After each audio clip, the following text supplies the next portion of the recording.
ஹாய்ங்க, எல்லோரும் எப்படி இருக்கீங்க? ஏன் நீங்கள் வீடியோ போடல அப்படின்னு கேட்ட எல்லாருக்குமே ரொம்ப பெரிய தேங்க்யூங்க. ஒரு சிலர் வந்து தனியாகவே வந்து எனக்கு டிஎம் பண்ணி கேட்டிருந்தாங்க. நீங்கள் ஏன் வீடியோஸ் வந்து போடுறதில்ல அப்படின்னு சொல்லி. பாப்பாவுக்கு வந்து கொஞ்சம் உடம்பு சரியில்லைங்க, அதனால் போட முடில. அவங்களே பார்த்துக்கிட்டது அப்படின்னு வேலை கரெக்டாக இருந்தது. அதனால் சரி ஓகே, ஒன்ஸ் வந்து அவங்க சரியானதுக்கப்புறமா நம்ம வீடியோ போடலாம் அப்படின்ட்டு தாங்க போடல. காலையிலேயேங்க 3 விதமாக வந்து சிறுதானியத்துக்கு வந்து ஊற வச்சுருந்தேன். சோளம், அதுக்கப்புறமா கம்பு, அப்புறம் சிவப்பரிசி. இந்த மாவெல்லாம் எப்படி அரைக்கிறது அப்படின்னு சொல்லி நான் ஒரு லாங் வீடியோவில் போஸ்ட் பண்ணியிருக்கேங்க. அதுக்கான லிங்க் கொடுக்குறேன், கண்டிப்பாக செக் பண்ணி பாருங்கள். நான் எப்போ மாவு அரைச்சாலுமேங்க ஒரு 3 விதமாக இல்லைனா ஒரு 4 விதமாக வந்து மாவு அரைச்சி எடுத்து வச்சுப்பேங்க. அதாவது ஒரு வேளைக்கு மட்டும் வர மாதிரி பார்த்துக்குவேன்.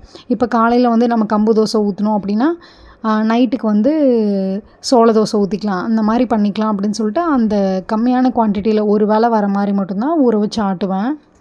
சிறுதானிய மாவுக்கு வந்துங்க அரைச்சி எடுத்து வச்சுட்டு அதுக்கப்புறமா நான் பண்ணதுங்க உளுந்து களிக்கான மாவு வந்து ரெடி பண்ணி வச்சிடலாம் அப்படின்னு சொல்லிங்க. அதுக்காக வந்து 1 கிலோ அளவுக்கு முழு கருப்பு உளுந்து வந்து நான் எடுத்திருக்கேங்க. இதை வந்து நான் 2-3 தடவை வந்து நல்லா கழுவி வெயிலில் காய போட்டு எடுத்து வச்சுட்டேங்க. நான் இதுக்கு முன்னாடி வந்து உளுந்து களி வந்து பண்ணியிருக்கேங்க. கொஞ்சமாக தான் வந்து நான் வந்து பேட்ச் வந்து ரெடி பண்ணேன். வீட்டில் இருக்கவங்கலாம் வந்து அதை அக்செப்ட் பண்ணிக்கிட்டாங்க அப்படின்னு நான் வந்து ஒரு பெரிய பேட்சாக பண்ணிக்கலாம் அப்படின்னு சொல்லி யோசிச்சுருந்தேங்க.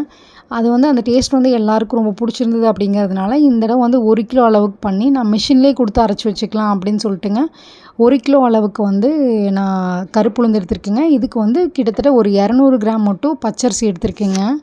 இந்த கருப்பு உளுந்துங்க கொஞ்சம் கொஞ்சமாக ஒரு 2 பேட்சாவோ இல்லைனா ஒரு 3 பேட்சாவோ வந்து வறுத்து எடுத்துக்கலாம்.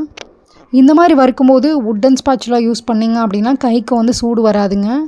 வறுக்கும்போது முடிஞ்ச வரைக்கும் லோ ஃப்ளேமில் வச்சு வறுத்துக்கோங்க. நான் அளவுகளை கமெண்ட்ஸ்லேயும் கொடுக்குறேங்க, கண்டிப்பாக செக் பண்ணி பாருங்கள். இந்த உளுந்து களிக்கான மாவு வந்து நான் மிஷினில் கொடுத்து அரைச்சதுக்கப்புறமா அடுத்த ஷார்ட்ஸில் வந்து களி பண்ணி காட்டுறேங்க.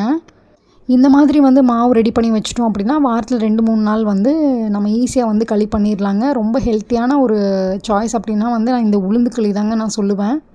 நாளைக்கு நம்ம இன்னும் ஷார்ட்ஸில் பார்க்கலாங்க.